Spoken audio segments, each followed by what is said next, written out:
Here comes the fun part. Cheers. Thank you. Like I said, here comes the fun part. So now, to close this out, the man responsible for bringing us all together. It's going to be very telling how you treat him, given how the rest of the evening's gone. So, you ready? Not particularly, yeah. I think we're out of time, so. No, but seriously, Adam's done an unbelievable job fundraising for this organization. One of my favorite friends. Was really glad that he asked me to be a part of this as well. Not doing it again.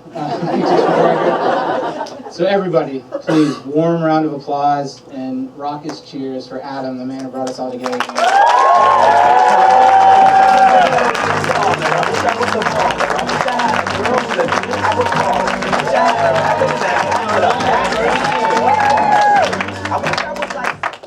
Woo! Thank you all for being out here tonight. This is great. How about the last act? Tough act to follow. Although if my breasts keep growing at the same pace, I might be able to join in a few years. It's great for me to be back in San Francisco, back in the city. You know, I moved out of the city a few years ago, moved over to the East Bay, to Oakland. Whoa, woo, Adam moved from San Francisco. I moved over to Oakland. Moved with my wife just a few years after we got married. You just met my wife, as I said, and I think you probably saw more of her with the lights on than I have in a few years. Except, of course, when we play, you know, those spice up your marriage games that we all play. Katie's smiling. Yeah. You know, like, hey, sweetie, what do you think about this? What do you think this mole is cancerous? Or, hey, look where I have gray hair now, huh? So we moved. We moved from the city because we were, thinking of growing our family, and we thought it'd be a tough place to have a family here in San Francisco. Because we approached a lot of our San Francisco friends, we told them we want to grow our family, and half of them said, "Oh my God, that is fantastic! We're so happy for you and Deborah. That is wonderful. You guys should totally get a Shih Tzu. That would be amazing." And then the other half said, "Yeah, you should get a Labradoodle." So that's what we were left with. When we explained we wanted to get a human baby, they kind of wrapped their mind around this. So, well, where in the city can you raise a child? And then we started thinking about that. I mean, could it be in the marina? It would be something. I mean, in the marina, like the usual happy hour is a shot of Fireball with a Plan B chaser. So, we'd be accepted there. In the Mission, the hoodie techie masses wouldn't kind of understand the human interaction necessary to have a kid. Pack Heights. I mean, I really want to have kids, big part of my life, and I always dreamed of having one, but I'm not going to have one if it means walking up a hill. Like, that is too much to ask. And then thinking about the rest of the city, everywhere we go, just thinking about what it would be like to wait in line for ice cream, and our daughter really wants chocolate ice cream rather than honey lavender cocoa nib, or she wants a raised glazed donut rather than some bourbon bacon concoction.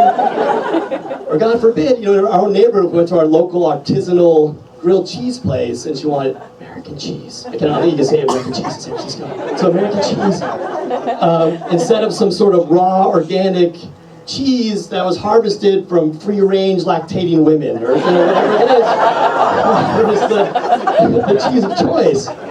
So we moved across the bay to Oakland, and I was hoping to save some money in that move, but we couldn't. There were some requirements with moving to Oakland. We had to, buy our own shopping bags because, reduce, reuse, recycle is really big in the East Bay.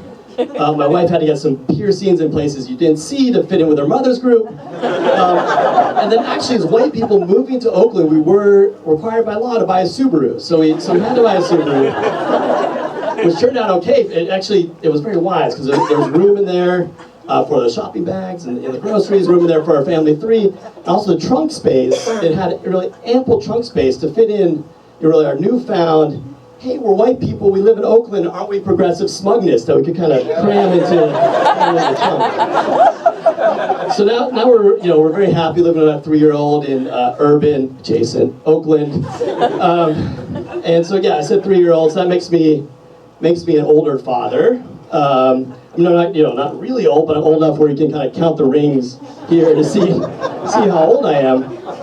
And part of what worries me about being an older father is really kind of falling out of step with my daughter, really, especially in the area of technology, because it's just moving so quickly.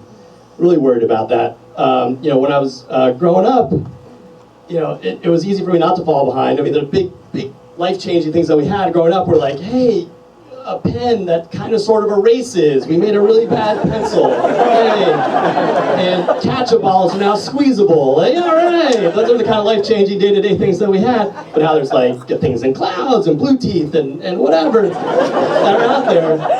So I'm really worried because right now I think I'm at peak Adam Miller technology. Like I'm really the best I'm going to get is just going to go downhill from here. So we all get kind of peak in different areas at different times. Right now, I think, as a society, for example, we're at peak Miley Cyrus. We have full Miley. She literally, and I think I'm using literally correctly here, she literally oozes out every nook and cranny of our society. The only way we could get more Miley is if Donald Trump names her as his VP candidate. And it's funny, here's the odds of it. Sounds like the crazy thing is the odds of that happening is not zero. That's the most troubling part. So we're at peak Miley, and we're just like a Kylie Jenner, sex tape away from pushing her off, and we're being post-peak Miley. And then, she'll be working on the post-peak Miley world. And personally, I'm kind of post-peak in a lot of areas. For example, peak music probably happened for me in 1998. Use Your Illusion 1 was on one side of the peak, and Use Your Illusion 2 was on the other. Peak knowledge happened for me, 20 years ago in college. I mean, I'm still learning stuff, but I'm not counting being really, really, really, really, really good at guessing who's going to be the next bachelorette as actually acquiring knowledge. And then peak fitness, I mean, we all agree that I passed that peak a long time ago. Because, a couple weeks ago I woke up, it was a Sunday morning, I woke up and I was going to kind of roll out of bed as I do every morning. I woke up and my ass hurt. My left buttock was really, really sore. I couldn't figure out why. Why am I sore? I think did I go to the gym last night? Did I do some real squat thrusts like I'm known to do? Did I do that? And I thought, let's see, Saturday night last night, and I was married 5 years ago, so no, I haven't been to the gym this decade, so that wasn't it.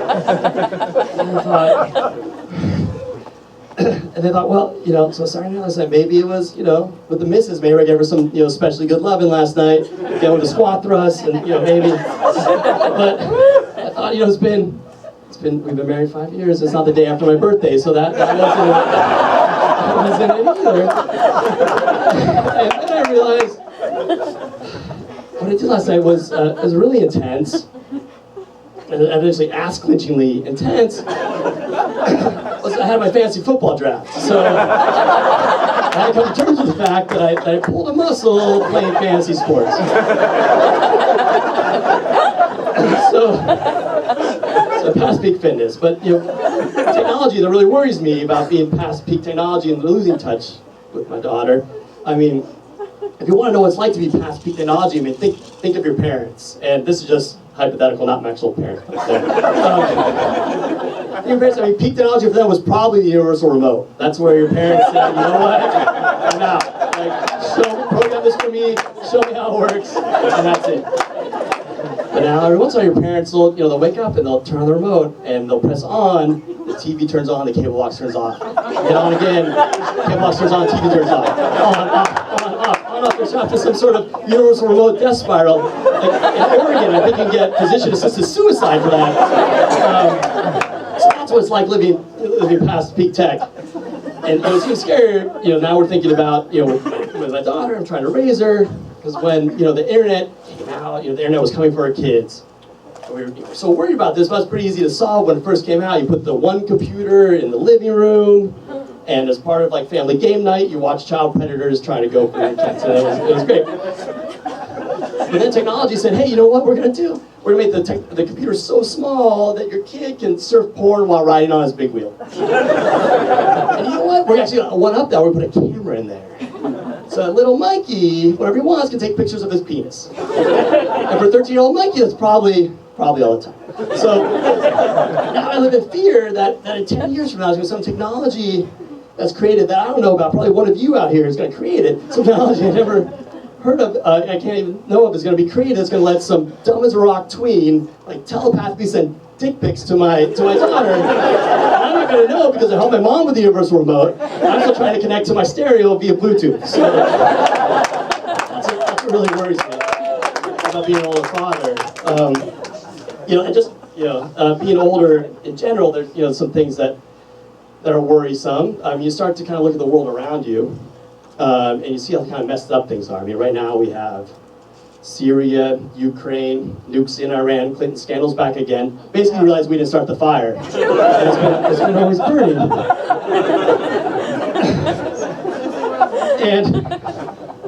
But what you realize as you get older, there's different ways to kind of make change and make a difference in the world. You can see the millennials out there, Black Lives Matter, and they're out there marching the streets, and that's great. They're in St. Louis, doing what they can, but are they really, making change across the country?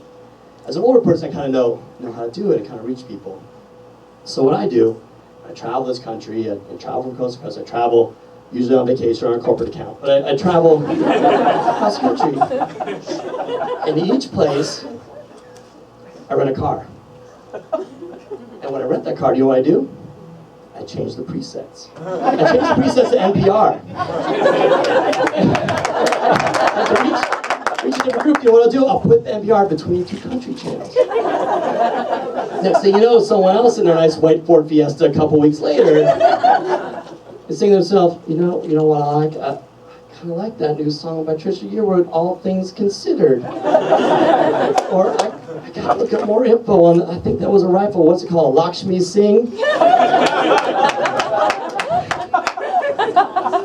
So that's what I do. That's what I do to try and make change. Right now, as we're talking, I have a rental fleet across the country spreading the gospel.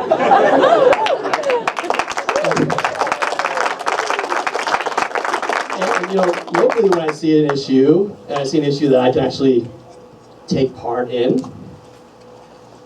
I don't actually do it myself. But someone like me, someone as important to me, really needs to be leveraged, as we say in the business world, need to be leveraged and have a wider impact.